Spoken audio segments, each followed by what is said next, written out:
ازيكم يا حبايبي؟ عاملين ايه؟ ان شاء الله تكونوا بخير وبصحه دايما كويسه ودايما في احسن حال ان شاء الله. النهارده بقى انا هعمل معاكم الفطير الجميل بقى اللي هو التحفه، الفطير بالسمسم وباللبن الرايب. طبعا ده بيبقى ايه يعني طعمه في منتهى الجمال. اي شويه لبن عندك ربوا منك او عندي في الفريزر كان زياده عندك وعندي في الفريزر ولقيتيه جيتي تطلعيه مثلا ولقيتيه بقى محتحت كده ومش نافع ان انت تغليه او يتشرب وكده، ده تعينيه او تعملي بيه فطير على طول. بينفع بقى ايه في الفطاير والحاجات دي، يطلع معاكي بقى تحفه ويخلي طعم الفطير جميل قوي. فاحنا دلوقتي هنشوف بقى وصفتنا. صلي بينا على النبي، اللهم صل على سيدنا محمد وعلى اله وصحبه وسلم. صلاه تدينا وتغنينا وترضينا ان شاء الله. بقى هنشوف بقى ايه طريقتنا ايه مع بعضنا. دلوقتي اول حاجه هنعملها قبل اي حاجه هنحط معلقتين سكر في الكوبايه وعليهم بقى ايه الخميره عشان تتفاعل قبل ما نعمل ايه بقيه وصفتنا. ده ايه باكت خميره على كيلو دقيق، ده كيلو دقيق وده باكت خميره. بس هنحطه كده ونقلبه مع المعلقتين السكر بس يتفاعل، وبعد كده ايه نحطه على جنب ونشوف بقى بقيه مكوناتنا وحاجتنا. فاحنا كده دلوقتي حطيناه اهو مع نفسه كده، اتحط كده لوحده. ودلوقتي معانا معلقتين سمسم و5 معالق سكر وكوبايه ونص سمنه على زيت، وده نص معلقه بيكنج باودر ورشه ملح. هنحط طبعا المكونات الجافه مع بعضها اهو.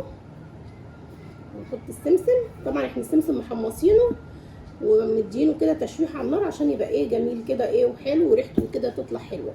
دلوقتي هنقلب طبعا المكونات الجافه دي كلها مع بعضينا.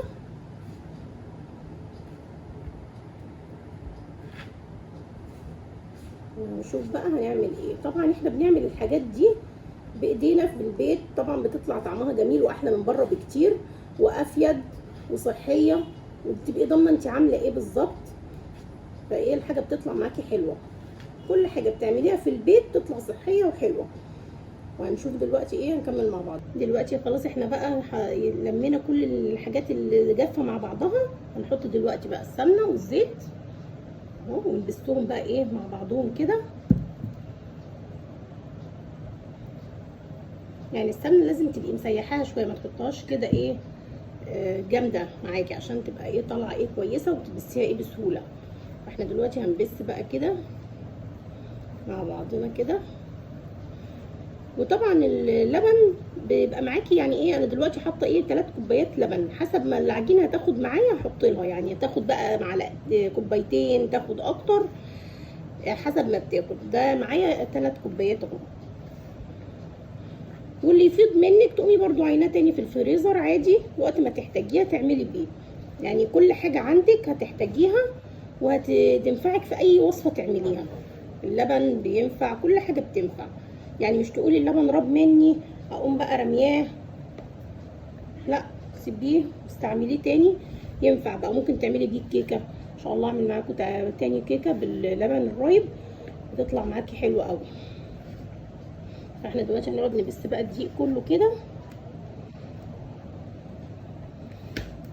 لغايه ما تحسي ايه ان عامل زي ايه الرمله كده. جيبي من تحت كده لفوق لغايه ما ايه كل العجينه ايه تتشرب من السمنه والزيت اللي انت حطيتيهم. وانت براحتك عايزه تعمليها سمنه بس زيت بس يستحسن سمنه على زيت او سمنه بس، يعني بلاش زيت كل حاجه تبقى زيت يعني كده عشان الحاجه حتى تبقى صحيه معانا شويه. يعني الواحد دايما بيدور على الحاجه ايه الصحيه يعملها في البيت وللولاد وكده، يبقى واكله ايه حاجه نظيفه وحاجه حلوه. وطبعا السكر بتاع العجينه انت بتتحكمي فيه، لو عايزه كده طعم السكر شويه فيه بتزودي اكتر من 5 معالق على كيلو الدقيق. عايزاه سكره يعني بسيط بتحطي 5 معالق بس. وطبعا هنحشيها طبعا حشوه حلوه.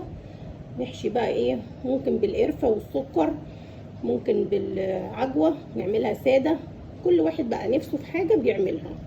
دلوقتي احنا شوفوا غلفنا اهو كل الدقيق اهو بالسمنه. بقيت تشوف العجينه عامله ازاي جميله اهي. وطبعا شايفين الخميره اتفعلت ازاي بسرعه. عشان تتاكدي بقى ان الخميره حلوه معاكي تشوفيها ايه متفاعله معاكي ايه حلوه ولا لا، عشان لو ما اتفعلتش ممكن تبوظ لك العجينه فليه خساره بقى. احنا كده نشوفها الاول عشان ممكن نحطها فوريه كده معاها، بس ممكن تكون صلاحيتها منتهيه او مش كويسه فما تتفاعلش، فبعد كده ايه طلع لك العجينه وحشه. فاحنا كده الحمد لله ايه عملنا اهو العجينه بتاعتنا وغلفناها، شايفين بقت عامله ازاي. دلوقتي بقى هنحط الخميره بتاعتنا. دلوقتي بقى هنحط ايه اللبن بتاعنا واحده واحده علشان ايه ما نحطش كتير ونحتاج دقيق. احنا هنحط حبه حبه كده بالراحه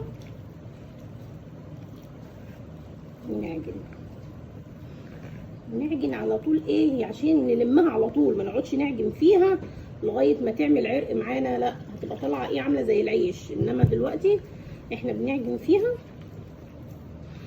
عشان ايه تتلم بس معانا.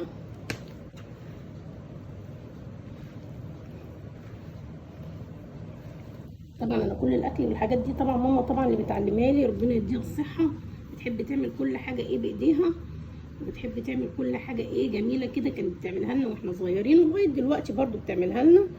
بس طبعا يعني ايه احنا دلوقتي بقى اللي بنعمل. طبعا ايه كل الحاجات دي بنتعلمها من امهاتنا، ربنا يا رب يديهم الصحه ويخليهم لنا، يعلمونا كل حاجه حلوه. وطبعا كل واحد يتعلم حاجه يعلمها لاولاده.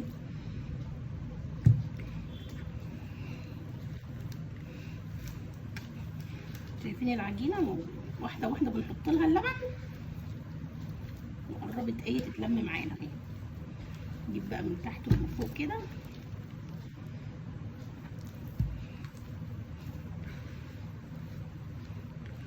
تلاقيها اتلمت معاكي على طول، على طول هتلاقيها اتلمت.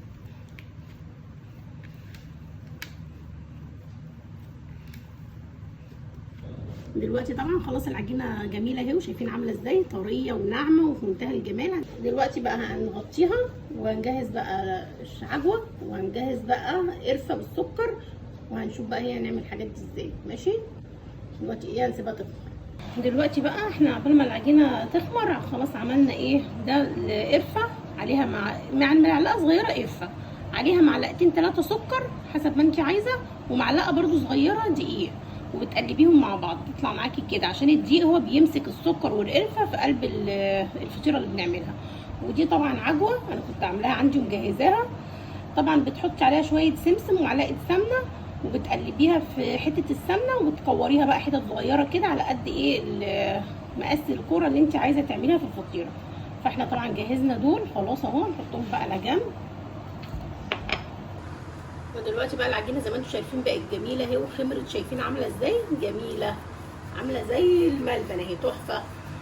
طبعا احنا بس ايه هنفضي الهواء اللي فيها شويه كده، وايه هنقسمها بقى ايه كور صغيره كده على قد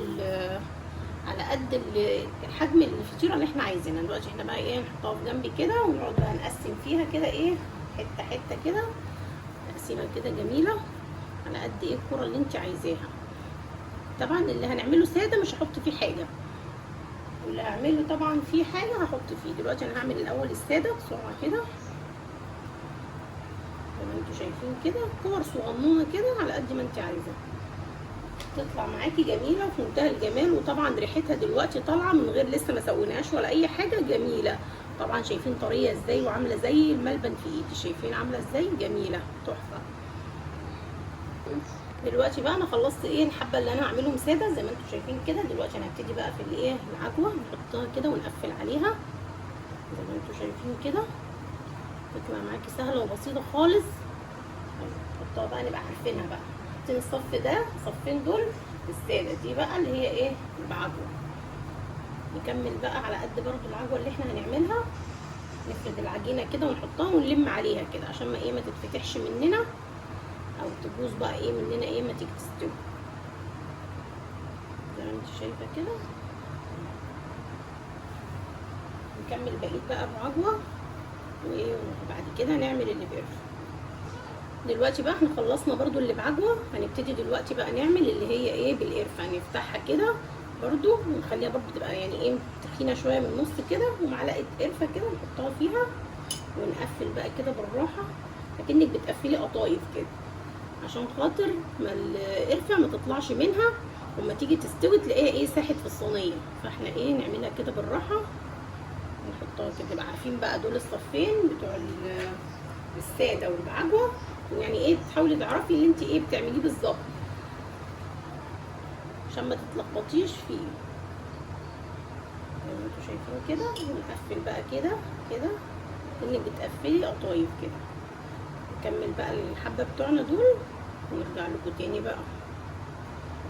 دلوقتي بقى خلاص احنا خلصنا الكميه بتاعتنا وعملنا كله بقى بالعجوه والساده والمحشي قرفه وسكر. دلوقتي ايه هنبتدي من اول واحده عملناها، هنبططها بقى ونحطها في الصاج بتاعنا. طبعا لازم الصاج او الصينيه الصغيره بتاعتك تكون ايه مدهونه سمنه او زيت، بس يستحسن زيت يعني. فنبططها كده، ما تكونش لا تخينه قوي ولا ايه رفيعه قوي عشان ما تحرقش منك. حاطين بقى ايه في الصاج بتاعنا كده،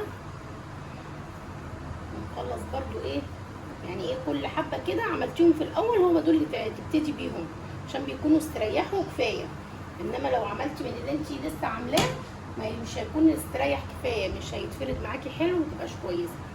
فاحنا ايه نقعد ايه نكمل بقى ايه الحبه بتوعنا دول الساده نخلصهم الاول عشان احنا ابتدينا بيهم الاول، نخلصهم الاول ان شاء الله ايه تطلع معاكي جميله، تطلع معاكي تحفه. هي اصلا ريحتها والله العجينه طالعه في منتهى الجمال قبل ما تستوي كمان يعني، ما بالك بقى لما تستوي شوف بقى تطلع عامله ازاي. دي حاجه حلوه هي انت عاملاها في البيت وما بتاخدش وقت، والله الحاجه في البيت بتعمليها بايدك ما بتاخدش وقت ولا اي حاجه. بس احنا بس اللي ساعات بنصعب علينا كده الامور ونقول ايه لا نشتري الحاجه جاهزه من بره ونجيب الحاجه جاهزه، لكن الحاجه والله في البيت هي بتتعمل بسهوله وكل حاجه، بس احنا اللي ايه ساعات بنكسل كده. لكن احنا ايه بنعمل الحاجه تطلع معانا حلوه ونضيفه واحنا اللي عاملينها وخادمينها حلو، سواء في السمنه اللي احنا حاطينها ناخلين من الدقيق بنضافه، مش ضم بره انت مش ضامنه هو دخل الدقيق ولا ما دخلش الدقيق، عملوا بايده نضيفه ولا ما عملوش بايده نضيفه. فالواحد عشان كده بيحب يعمل الحاجه في البيت احسن وافيد. ان شاء الله بقى نخلص الحبه اللي احنا ايه بنعملهم دول ارجع لكم بقى تاني. دلوقتي احنا خلاص خلصنا بقى كل الكميه اللي احنا عملناها. طبعا اللي هي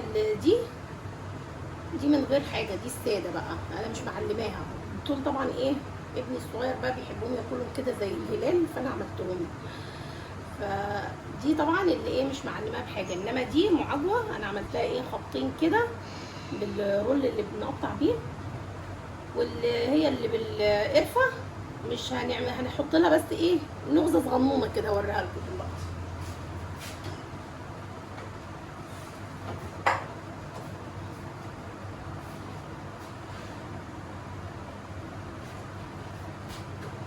ودي طبعا اللي بقرفه هنعمل لها بقى ايه يعني ايه نغزه صغنونه كده بالشوكه عشان بس نعرفهم من بعضيهم، يعني نغزه صغنطوطه كده عشان بس ايه نعرف ان دي بالقرفه. يبقى كل واحده علمناها الساده ما فيهاش حاجه، واللي بالعجوه عملناها فيها شرطتين كده، ودي طبعا اللي هي بالقرفه عملناها بالشوكه. هنسيبهم بقى يرتاحوا شويه ربع ساعه كده ولا حاجه علشان خاطر بس ايه الجو حر فهيرتاحوا بسرعه وهيعيدوا تخمير تاني من جديد، وهندخلهم بقى الفرن وان شاء الله نوريهم لكم. دلوقتي بقى الفطير طبعا زي ما انتم شايفين بقى خمر تاني معانا اهو بقى حلو. وهنحط بقى ايه في الرف اللي في الوسط هنحط الصاج على درجه حراره 200 يا دوبك بس يحمر من تحت، وبعد كده نشغل له الشوايه تاخد بس برده كده الطبقه اللي فوق الوش وخلاص. ولو عندك الفرن بمروحه شغلي المروحه هتلاقي الوش والمن تحت كله اتحمر مع بعضه. فاحنا دلوقتي هنحطها الاول ايه على درجه حراره 200، مفيش ربع ساعه او 13 دقيقه وهيكون ان شاء الله استوت على طول. وطبعا بقى انت بتعملي الكميه اللي انت عايزاها، فطبعا الكميه ما تسيبهاش كلها بره عشان لو سبتيها كلها بره ممكن تبوظ تعفن، ممكن تنشف ما تبقاش حلوه بعد كده. انما تحطي الكميه اللي انت عايزاها على قد اليوم بيوم تاكليها، وبعد كده ايه تفرزي الباقي في الفريزر، تطلعي بقى ايه اللي تحطيه في اكياس ثلاجه زي اكياس دي كده، وتحطي بقى ايه على قد ما انت عايزه وتطلعيه اول باول. انما ما تحطوش كله بره عشان ما يبصي ويبقى ايه طعمه يغير وميبقاش حلو. فايه في الفريزر احسن حاجه، وكل يوم تطلعي على قد ما انت عايزه كده الحاجه تعيش معاكي وتفضل بنفس الطعم، يعني تطلعيه من الفريزر اكنك لسه عاملاه جديد دلوقتي. يخلص تعملي غيره، وان شاء الله بقى تستعملوا وصفتي انا. دلوقتي بقى خلاص الفطير بتاعنا استوى، وزي ما انتم شايفين طالع تحفه وجميل وريحته في منتهى الجمال. ده طبعا الساده اهو، شايفين وهو عامل ازاي جميل وتحفه. وده هو بعجوه، شايفين فين الجمال، في منتهى الجمال. وتسويته مفيش بعد كده، حاجه كده من الاخر يعني. وده طبعا اللي بالقفه، ما هي برضو شايفين عامله ازاي، اتفردت كلها في قلب الفطيره وبقت جميله ازاي. وطعم طبعا في منتهى الجمال، وكله طبعا تحفه. وطبعا حاجه انت عاملاها بنفسك وبايديكي مفيش بعد كده. وطبعا بتخلي ريحه البيت كله خير وكله سعاده، والولاد بيحبوا طبعا ريحه الفطير والحاجات دي في البيت. فان شاء الله بقى الوصفه تعجبكم وكل اللي انا عملته يعجبكم. ولو عجبكم الفيديو بقى لايك وشير واشتراك في القناه وفعلوا الجرس عشان يوصل لكم كل جديد. وفرحوني كده بلايكاتكم وتعليقاتكم، وربنا ان شاء الله يحسن ما بين ايديكم كلكم، وكل حاجه ان شاء الله تعجبكم كده. واشوفكم ان شاء الله في وصفه جديده. السلام عليكم ورحمه الله وبركاته.